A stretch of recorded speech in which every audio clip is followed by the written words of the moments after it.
श्रीगणेशाय नमः। वागर्थाविव सम्पृक्तौ वागर्थप्रतिपत्तये जगतः पितरौ वन्दे पार्वती परमेश्वरौ। श्रीमद्भागवत महापुराण चतुर्थ स्कंध चतुर्थ अध्याय सती का अग्नि प्रवेश। ओम नमो भगवते वासुदेवाय। मैत्रेय उवाच एतावदुक्त्वा विरराम शङ्करः पत्न्यङ्गनाशं ह्युभयत्र चिन्तयन्। सुहृदिक्षुः परिशङ्किता भवान् निष्क्रामते निर्विशति द्विधाससा। श्री मैत्रेय जी कहते हैं, विदुर जी, इतना कहकर भगवान शंकर मौन हो गए। उन्होंने देखा कि दक्ष के यहाँ जाने देने अथवा जाने से रोकने दोनों ही अवस्था में सती के प्राण त्याग की संभावना है।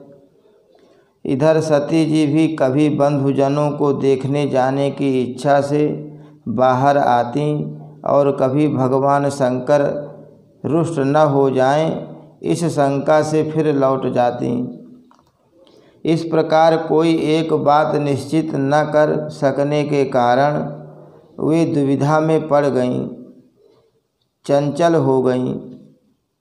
बंधुजनों से मिलने की इच्छा में बाधा पड़ने से वे बड़ी अनमनी हो गईं।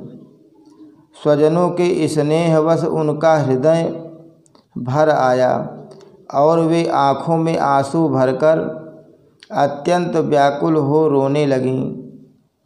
उनका शरीर थर-थर काँपने लगा और वे अप्रतिम पुरुष भगवान शंकर की ओर इस प्रकार रोषपूर्ण दृष्टि से देखने लगीं मानो उन्हें भस्म कर देंगी। शोक और क्रोध ने उनके चित्त को बिल्कुल बेचैन कर दिया तथा स्त्री स्वभाव के कारण उनकी बुद्धि मूढ़ हो गई। जिन्होंने प्रीतिवश उन्हें अपना आधा अंग तक दे दिया था, उन सत्पुरुषों के प्रिय भगवान शंकर को भी छोड़कर वे लंबी लंबी सांस लेती हुई अपने माता पिता के घर चल दी। सती को बड़ी फुर्ती से अकेले जाते देख श्री महादेव जी के मणिमान एवं मद आदि हजारों सेवक भगवान के वाहन वृषभराज को आगे कर तथा और भी अनेक पार्षद और यक्षों को साथ ले बड़ी तेजी से निर्भयता पूर्वक उनके पीछे हो लिए। उन्होंने सती को बैल पर सवार करा दिया तथा मैना पक्षी, गेंद, दर्पण और कमल आदि खेल की सामग्री, श्वेत छत्र, चमर और माला आदि राज चिन्ह तथा दुंदुभि, शंख और बांसुरी आदि गाने बजाने के सामानों से सुसज्जित हो वे उनके साथ चल दिए। तदनंतर सती अपने समस्त सेवकों के साथ दक्ष की यज्ञशाला में पहुँची। वहाँ वेदध्वनि करते हुए ब्राह्मणों में परस्पर होड़ लग रही थी कि सबसे ऊंचे स्वर में कौन बोले। सब ओर ब्रह्मर्षि और देवता विराजमान थे तथा जहाँ तहाँ मिट्टी, काठ, लोहे, सोने, डाभ और चर्म के पात्र रखे हुए थे। वहाँ पहुँचने पर पिता के द्वारा सती की अवहेलना हुई, यह देख यज्ञकर्ता दक्ष के भय से सती की माता और बहनों के सिवा किसी भी मनुष्य ने उनका कुछ भी आदर सत्कार नहीं किया। अवश्य ही उनकी माता और बहनें बहुत प्रसन्न हुईं और प्रेम से गदगद होकर उन्होंने सती जी को आदरपूर्वक गले लगाया। किंतु सती जी ने पिता से अपमानित होने के कारण बहनों के कुशल प्रश्न सहित प्रेम पूर्ण वार्तालाप तथा माता और मौसियों के सम्मानपूर्वक दिए हुए उपहार और सुंदर आसनादि को स्वीकार नहीं किया। सर्वलोकेश्वरी देवी सती का यज्ञ मंडप में तो अनादर हुआ ही था, उन्होंने यह भी देखा कि उस यज्ञ में भगवान शंकर के लिए कोई भाग नहीं दिया गया है और पिता दक्ष उनका बड़ा अपमान कर रहा है। इससे उन्हें बहुत क्रोध हुआ। ऐसा जान पड़ता था मानो वे अपने रोष से संपूर्ण लोकों को भस्म कर देंगी। दक्ष को कर्म मार्ग के अभ्यास से बहुत घमंड हो गया था। उसे शिवजी से द्वेष करते देख जब सती के साथ आए हुए भूत उसे मारने को तैयार हुए तो देवी सती ने उन्हें अपने तेज से रोक दिया और सब लोगों को सुनाकर पिता की निंदा करते हुए क्रोध से लड़खड़ाती हुई वाणी में कहा।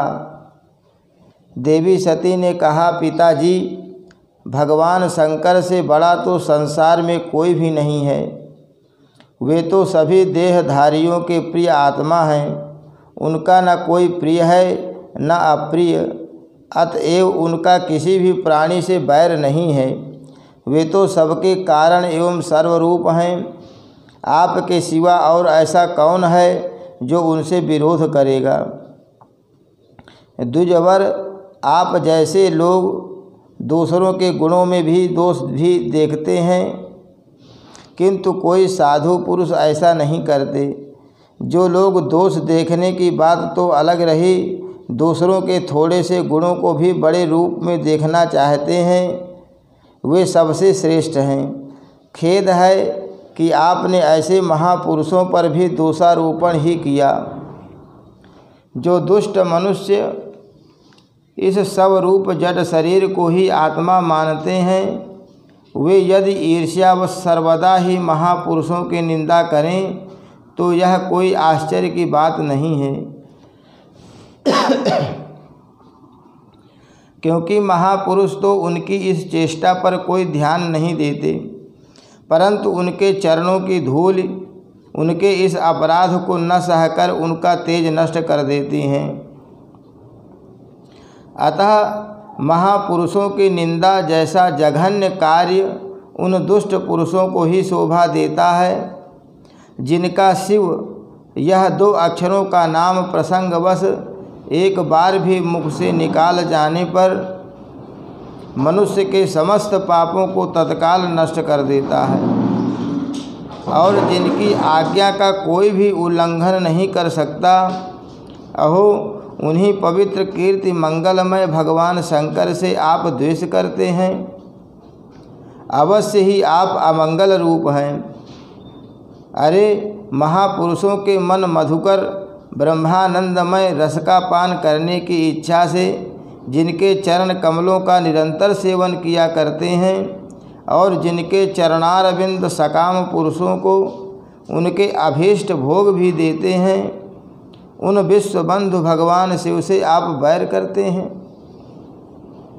वे केवल नाम मात्र के शिव हैं। उनका वेश अशिव रूप अमंगल रूप है। इस बात को आपके सिवा दूसरे कोई देवता संभवतः नहीं जानते, क्योंकि जो भगवान शिव श्मशान भूमिस्थ नरमुंडों की माला, चिता की भस्म और हड्डियां पहने जटा बिखेरे भूत पिशाचों के साथ श्मशान में निवास करते हैं, उन्हीं के चरणों पर से गिरे हुए निर्माल्य को ब्रह्मा आदि देवता अपने सिर पर धारण करते हैं। यदि निरंकुश लोग धर्म मर्यादा की रक्षा करने वाले अपने पूजनीय स्वामी की निंदा करें तो अपने में उसे दंड देने की शक्ति न होने पर कान बंद करके वहाँ से चला जाए, और यदि शक्ति हो तो बलपूर्वक पकड़कर उस बकवाद करने वाले अमंगल रूप दुष्ट जिह्वा को काट डाले। इस पाप को रोकने के लिए स्वयं अपने प्राण तक दे दे, यही धर्म है। आप भगवान नीलकंठ की निंदा करने वाले हैं, इसलिए आपसे उत्पन्न हुए इस शरीर को अब मैं नहीं रख सकती। यदि भूल से कोई निंदित वस्तु खा ली जाए तो उसे वमन करके निकाल देने से ही मनुष्य की शुद्धि बताई जाती है। जो महामुनि निरंतर अपने स्वरूप में ही रमण करते हैं, उनकी बुद्धि सर्वथा वेद के विधि निषेधमय वाक्यों का अनुसरण नहीं करती। जिस प्रकार देवता और मनुष्यों की गति में भेद रहता है, उसी प्रकार ज्ञानी और अज्ञानी की स्थिति भी एक सी नहीं होती। इसलिए मनुष्य को चाहिए कि वह अपने ही धर्म मार्ग में स्थित रहते हुए भी दूसरों के मार्ग की निंदा न करे। प्रवृत्ति यज्ञ यागादि और निवृत्ति शम दमादि रूप दोनों ही प्रकार के कर्म ठीक हैं। वेद में उनके अलग अलग रागी और विरागी दो प्रकार के अधिकारी बताए गए हैं। परस्पर विरोधी होने के कारण उक्त दोनों प्रकार के कर्मों का एक साथ एक ही पुरुष के द्वारा आचरण नहीं किया जा सकता। भगवान शंकर तो परब्रह्म परमात्मा हैं, उन्हें इन दोनों में से किसी भी प्रकार का कर्म करने की आवश्यकता नहीं है। पिताजी, हमारा ऐश्वर्य अव्यक्त है, आत्मज्ञानी पुरुष ही उसका सेवन कर सकते हैं। आपके पास वह ऐश्वर्य नहीं है और यज्ञशाला में यज्ञान से तृप्त होकर प्राण पोषण करने वाले कर्मठ लोग उसकी प्रशंसा भी नहीं करते। आप भगवान शंकर का अपराध करने वाले हैं, अतः आपके शरीर से उत्पन्न इस निंदनीय देह को रखकर मुझे क्या करना है। आप जैसे दुर्जन से संबंध होने के कारण मुझे लज्जा आती है। जो महापुरुषों का अपराध करता है, उससे होने वाले जन्म को भी धिक्कार है। जिस समय भगवान शिव आपके साथ मेरा संबंध दिखलाते हुए मुझे हंसी में दाक्षायणी दक्ष कुमारी के नाम से पुकारेंगे, उस समय हंसी को भूलकर मुझे बड़ी ही लज्जा और खेद होगा। इसलिए उसके पहले ही मैं आपके अंग से उत्पन्न इस समतुल्य शरीर को त्याग दूंगी। श्री मैत्रेय जी कहते हैं, कामादि शत्रुओं को जीतने वाले विदुर जी उस यज्ञ मंडप में दक्ष से इस प्रकार कह देवी सती मौन होकर उत्तर दिशा में भूमि पर बैठ गईं। उन्होंने आचमन करके पीला वस्त्र ओढ़ लिया तथा आंखें मूंदकर शरीर छोड़ने के लिए वे योग मार्ग में स्थित हो गईं। उन्होंने आसन को स्थिर कर प्राणायाम द्वारा प्राण और अपान को एक रूप करके नाभि चक्र में स्थित किया। फिर उदान वायु को नाभि चक्र से ऊपर उठाकर धीरे धीरे बुद्धि के साथ हृदय में स्थापित किया। इसके पश्चात अनिंदिता सती उस हृदयस्थित वायु को कंठ मार्ग से भ्रुकुटियों के बीच में ले गईं। इस प्रकार जिस शरीर को महापुरुषों के भी पूजनीय भगवान शंकर ने कई बार बड़े आदर से अपनी गोद में बैठाया था, दक्ष पर कुपित होकर उसे त्यागने की इच्छा से महामनस्विनी सती ने अपने संपूर्ण अंगों में वायु और अग्नि की धारणा की। अपने पति जगत गुरु भगवान शंकर के चरण कमल मकरंद का चिंतन करते करते सती ने और सब ध्यान भुला दिए। उन्हें उन चरणों के अतिरिक्त कुछ भी दिखाई नहीं दिया। इससे वे सर्वथा निर्दोष अर्थात मैं दक्ष कन्या हूँ ऐसे अभिमान से भी मुक्त हो गईं और उनका शरीर तुरंत ही योगाग्नि से जल उठा। उस समय वहाँ आए हुए देवता आदि ने जब सती का देह त्याग रूप यह महान आश्चर्यमय चरित्र देखा, तब वे सभी हाहाकार करने लगे और वह भयंकर कोलाहल आकाश में एवं पृथ्वी तल पर सभी जगह फैल गया। सब ओर यही सुनाई देता था, हाय, दक्ष के दुर्व्यवहार से कुपित होकर देवाधिदेव महादेव की प्रिया सती ने प्राण त्याग दिए। देखो, सारे चराचर जीव इस दक्ष प्रजापति की ही संतान हैं, फिर भी इसने कैसी भारी दुष्टता की है। इसकी पुत्री शुद्ध हृदया सती सदा ही मान पाने योग्य थी, किंतु इसने उसका ऐसा निरादर किया कि उसने प्राण त्याग दिए। वास्तव में यह बड़ा ही असहिष्णु और ब्राह्मणद्रोही है। अब इसकी संसार में बड़ी अपकीर्ति होगी। जब इसकी पुत्री सती इसी के अपराध से प्राण त्याग करने को तैयार हुई, तब भी इस शंकरद्रोही ने उसे रोका तक नहीं।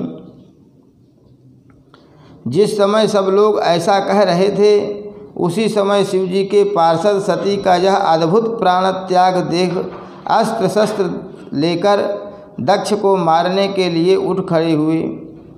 उनके आक्रमण का वेग देखकर भगवान भृगु ने यज्ञ में विघ्न डालने वालों का नाश करने के लिए अपहतम रक्ष इत्यादि मंत्र का उच्चारण करते हुए दक्षिणाग्नि में आहुति दी। अध्वर्यु भृगु ने ज्यों ही आहुति छोड़ी कि यज्ञ कुंड से ऋभु नामक हजारों तेजस्वी देवता प्रकट हो गए। उन्होंने अपने तपस्या के प्रभाव से चंद्रलोक प्राप्त किया था। उन ब्रह्म तेज संपन्न देवताओं ने जलती हुई लकड़ियों से आक्रमण किया तो समस्त गुह्यक और प्रमथगण इधर उधर भाग गए। हरि शरणम। श्री कृष्णार्पणमस्तु।